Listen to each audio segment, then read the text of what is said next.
ನಮಸ್ಕಾರ ಸ್ನೇಹಿತರೆ, ಗೃಹಲಕ್ಷ್ಮಿ ಯೋಜನೆಯ ಅಪ್ಡೇಟ್ಗೆ ನಿಮಗೆ ಸ್ವಾಗತ ಸುಸ್ವಾಗತ. ನೋಡಿ, ಗೃಹಲಕ್ಷ್ಮಿ ಯೋಜನೆಯ 11ನೇ ಕಂತಿನ ಹಣ ಆದ್ರೆ ನಿಮ್ಗೆ ಇದುವರೆಗೂ ಜಮಾ ಆಗಿಲ್ಲ.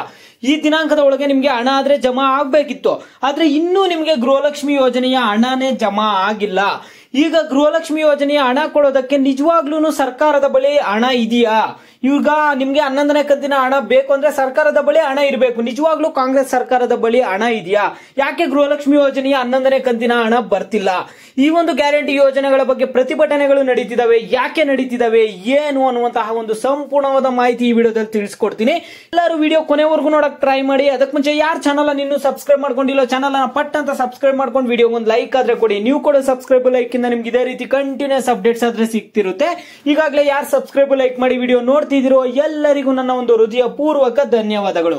ನೋಡಿ, ಈಗ ನಾನು ಡೈರೆಕ್ಟ್ ಆಗಿ ಟಾಪಿಕ್ ಗೆ ಬರ್ತೀನಿ.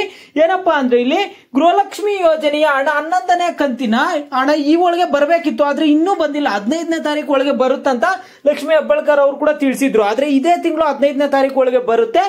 ಈಗ ಲೋಕಸಭಾ ಎಲೆಕ್ಷನ್ ಇದ್ದ ಕಾರಣದಿಂದ ನಾವು ಸ್ವಲ್ಪ ಲೇಟ್ ಆಗಿ ಹಣ ರಿಲೀಸ್ ಮಾಡ್ತಿದ್ವಿ. ನಿಮಗೆ ಜೂನ್ 15ನೇ ತಾರೀಕು ಒಳಗಡೆ ಬರುವಂತಹ ಸಾಧ್ಯತೆ ಇದೆ ಅಂತ ಹೇಳಿದ್ರು. ಆದ್ರೆ ಇವತ್ತು ದಿನಾಂಕ ಬಂದ್ಬಿಟ್ಟು ಜೂನ್ 17. ಇನ್ನು ಗೃಹಲಕ್ಷ್ಮಿ ಯೋಜನೆಯ 11ನೇ ಕಂತಿನ ಹಣ ಯಾವ ಮಹಿಳೆಯರಿಗೂ ಬಂದಿಲ್ಲ. ಯಾವ ಜಿಲ್ಲೆಯಲ್ಲೂ ಯಾವ ಮಹಿಳೆಯರಿಗೂ ಇನ್ನು ಗೃಹಲಕ್ಷ್ಮಿ ಯೋಜನೆಯ 11ನೇ ಕಂತಿನ ಹಣ ಆದ್ರೆ ಬಂದಿಲ್ಲ. ಇದ್ರಿಂದ ಇಲ್ಲಿ ಆಪೋಸಿಟ್ ಪಾರ್ಟಿ ಅವರೆಲ್ಲ ಏನ್ ಹೇಳ್ತಿದಾರೆ ಅಂದ್ರೆ, ಬಿಜೆಪಿ ಅವರು ಏನ್ ಹೇಳ್ತಿದಾರೆ ಅಂದ್ರೆ, ಆರ್ ಅಶೋಕ್ ಅವರು ಅದರಲ್ಲೂ ಗೌರ್ನಮೆಂಟ್ ಬಳಿ ಹಣನೇ ಇಲ್ಲ, ಈಗ ಕಾಂಗ್ರೆಸ್ ಸರ್ಕಾರದ ಬಳಿ ಹಣನೇ ಇಲ್ಲ ಅವ್ರು ಕೊಡೋದಕ್ಕೆ. ಕಾಂಗ್ರೆಸ್ ಸರ್ಕಾರದ ಬಳಿ ಹಣ ಇಲ್ಲ ಗೃಹಲಕ್ಷ್ಮಿ ಯೋಜನೆಯ ಹಣ ಕೊಡೋದಕ್ಕೆ ಅಂತ ಅವ್ರು ಹೇಳ್ತಿದ್ದಾರೆ.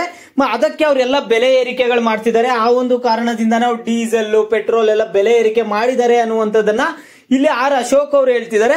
ಅವ್ರು ಮತ್ತೆ ಆರ್ ಅಶೋಕ್ ಅವರು ಒಂದು ಟ್ವಿಟರ್ ಅಲ್ಲಿ ಒಂದು ಟ್ವೀಟ್ ಕೂಡ ಮಾಡಿದ್ದಾರೆ. ಅದ್ರ ಬಗ್ಗೆನೂ ನಿಮ್ಗೆ ತೋರಿಸ್ತೀನಿ ಈಗ. ಮತ್ತೆ ಸಿಎಂ ಸಿದ್ದರಾಮಯ್ಯ ಅವರು ಏನ್ ಹೇಳಿದ್ದಾರೆ ಅನ್ನುವಂಥದ್ದು ಕೂಡ ತಿಳಿಸ್ಕೊಡ್ತೀನಿ. ನೋಡಿ, ಇಲ್ಲಿ ನೋಡಿ, ಆರ್ ಅಶೋಕ್ ಅವರು ಇವತ್ತು ಮೊದಲನೇ ಒಂದು ಟ್ವೀಟ್ ಏನ್ ಮಾಡಿದ್ದಾರೆ ಅಂದ್ರೆ, ಇಲ್ಲಿ ಜನವಿರೋಧಿ ಕಾಂಗ್ರೆಸ್ ಸರ್ಕಾರಕ್ಕೆ ಧಿಕ್ಕಾರ, ಗ್ಯಾರಂಟಿಗಳನ್ನು ಈಡೇರಿಸುವುದಕ್ಕೆ ಪೆಟ್ರೋಲ್ ಡೀಸೆಲ್ ಸೇರಿದಂತೆ ದಿನಬಳಕೆ ವಸ್ತುಗಳ ಬೆಲೆ ಏರಿಕೆ ಮೂಲಕ ಜನಸಾಮಾನ್ಯರ ಬದುಕಿನ ಜೊತೆ ಚೆಲ್ಲಾಟವಾಡುತ್ತಿರುವ ರಾಜ್ಯ ಸರ್ಕಾರದ ವಿರುದ್ಧ ಬೆಂಗಳೂರಿನ ಸ್ವಾತಂತ್ರ್ಯ ಉದ್ಯಾನವನದಲ್ಲಿ ಬೃಹತ್ ಪ್ರತಿಭಟನೆ ನಡೆಸಲಾಯಿತು. ಇಲ್ಲಿ ಆರ್ ಅಶೋಕ್ ಅವರು ಅಷ್ಟೇ ಅವ್ರು ಏನ್ ಹೇಳ್ತಿದ್ದಾರೆ ಅಂದ್ರೆ, ಈಗ ಗ್ಯಾರಂಟಿ ಯೋಜನೆಗಳನ್ನ ಕೊಡೋದಕ್ಕೋಸ್ಕರನೇ ಪೆಟ್ರೋಲ್ ಆಗಿರ್ಬೋದು, ಡೀಸೆಲ್ ಬೆಲೆ ಆಗಿರ್ಬೋದು, ದಿನಬಳಕೆ ವಸ್ತುಗಳನ್ನ ಎಲ್ಲ ಏನ್ ಮಾಡ್ತಿದ್ದಾರೆ ಅಂದ್ರೆ ಬೆಲೆ ಏರಿಕೆ ಮಾಡ್ತಿದ್ದಾರೆ.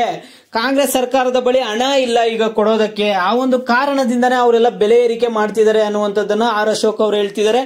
ಮತ್ತೆ ಅವ್ರು ಏನ್ ಹೇಳ್ತಿದ್ದಾರೆ ಅಂದ್ರೆ, ನಾವು ಮಾತ್ರ ಅಲ್ಲ, ನೀವು ಜನಸಾಮಾನ್ಯರು ಕೂಡ ಪ್ರತಿಭಟನೆ ಮಾಡಬೇಕು, ನೀವು ಕೂಡ ಬಂದು ಪ್ರೊಟೆಸ್ಟ್ ಮಾಡಿ ಅನ್ನುವಂಥದ್ದನ್ನ ಹೇಳ್ತಿದ್ದಾರೆ ಈ ಒಂದು ಬೆಲೆ ಏರಿಕೆಗಳಿಗೆ.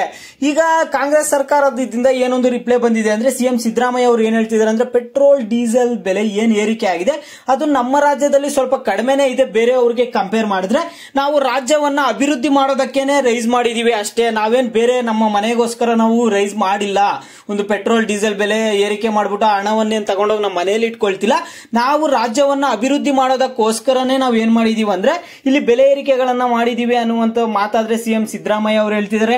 ಒಂದ್ ಸೈಡ್ ಆರ್ ಅಶೋಕ್ ಅವರು ನಿಮ್ಮ ಬಳಿ ಹಣ ಇಲ್ಲ, ಅದಕ್ಕೆ ನೀವು ಎಲ್ಲ ಒಂದು ಬೆಲೆ ಏರಿಕೆಗಳು ಮಾಡ್ತಿದ್ದೀರಾ, ಜನಸಾಮಾನ್ಯರು ನೀವು ಕೂಡ ಬನ್ನಿ, ನೀವು ಕೂಡ ಪ್ರತಿಭಟನೆ ಮಾಡಿ ಅಂತ ಹೇಳ್ತಿದ್ದಾರೆ. ಈ ಒಂದು ಗೊಂದಲದಲ್ಲಿ ನಿಮ್ಗೆ ಗೃಹಲಕ್ಷ್ಮಿ ಯೋಜನೆಯ 11ನೇ ಕಂತಿನ ಹಣ ಯಾವಾಗ ಬರುತ್ತೆ ಅಂತ ನಿಮ್ಗೆ ಎಕ್ಸಾಕ್ಟ್ ಡೇಟ್ ಆದ್ರೆ ಹೇಳಕ್ಕಾಗಲ್ಲ. ಆದ್ರೆ ಗ್ಯಾರಂಟಿ ಯೋಜನೆಗಳನ್ನ ರದ್ದು ಮಾಡ್ತೀವಂತ ಸರ್ಕಾರ ಏನ್ ಹೇಳ್ತಿಲ್ಲ. ಆದ್ರೆ ಇಲ್ಲಿ ಆಪೋಸಿಟ್ ಪಾರ್ಟಿ ಕಡೆಯಿಂದೆಲ್ಲ ಏನ್ ಹೇಳ್ತಿದ್ದಾರೆ ಅಂದ್ರೆ, ಈಗ ಅವರ ಬಳಿ ಹಣ ಇಲ್ಲ ಕೊಡೋದಕ್ಕೆ, ಆ ಒಂದು ಕಾರಣದಿಂದ ಈಗ ಡೀಸೆಲ್ ಪೆಟ್ರೋಲ್ ಬೆಲೆ ಏರಿಕೆ ಮಾಡ್ತಿದ್ದಾರೆ.